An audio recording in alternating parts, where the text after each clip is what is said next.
أفضل الصلاة والسلام. أنا بصوا ده علف اسمه علف الإيمان، ده نظيف جدا دلوقتي، أنضف من القاهرة اللي كنت بعمله معاكم في الحلقات القادمة. طبعا وده حاطه مية. البط ده بتاعي طبعا اللي أنا بصوره لكم وكده، ودي الطيور بتاعتي اللي على السطح. وأتمنى كده كل اللي يشوف الفيديو، أتمنى كده إن شاء الله كل اللي يشوف الفيديو إن شاء الله يدوم إعجابه طبعا، ويعمل لي اللايك والاشتراك إن شاء الله. عاوزين القناة دي تكبر بيكم طبعا، أنا قنواتي كلها ما شاء الله بتكبر بيكم وبإعجابكم. ويا ريت كده كل اللي يشوف الفيديو طبعا، أتمنى كده كل اللي يشوفه يصلي على النبي عليه أفضل الصلاة والسلام. وهوريكم بقى الحمام، اديني وريتكم البط الكبير والبط الصغير، هوريكم الحمام وهوريكم الفروج ان شاء الله. دلوقتي هفتح عليهم، بس انا بوكل دول الاول واشبعهم قبل الحمام جعان طبعا، والفروج قبل ما يجي الحمام من جوا طبعا هيشطب وهنبتدي نفتح عليهم.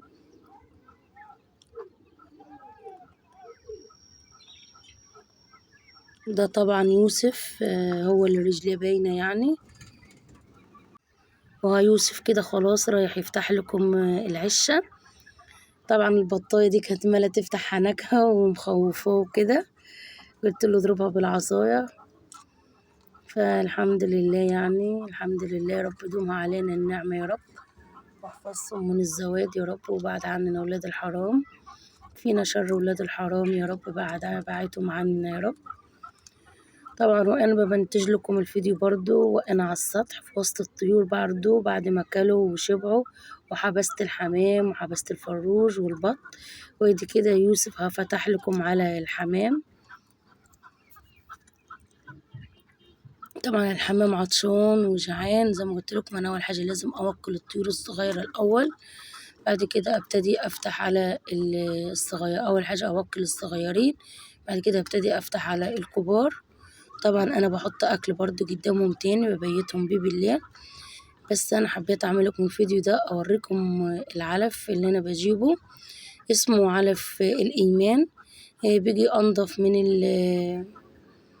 انضف واحسن طبعا. وادي كده طبعا انا دخلت جوه العشه بتاعت الحمام، ده الفروج. بسم الله ما شاء الله. طبعا انا جايباه كبير مش مربياه، بس هجيب تاني ان شاء الله صغير. وانا طبعا دي العشه الحمام، طبعا مش مولفين على منظر العشه كده، بس انا امبارح كنست يعني ونضفت الحيط كده، وعملت الضليله دي كده للحمام. زي ما انتوا عارفين انا ليا كذا شهر 5 6 شهور والله العظيم ما خدت اي حمامية ولا اي حاجة. اخش الاقي البيض، ابص تاني يوم ما الاقيش البيض. بس وانا بنضف العشة انا كان نفسي اصور معاكم بس ما كنتش قادرة لما كنت بنضف لوحدي وكده.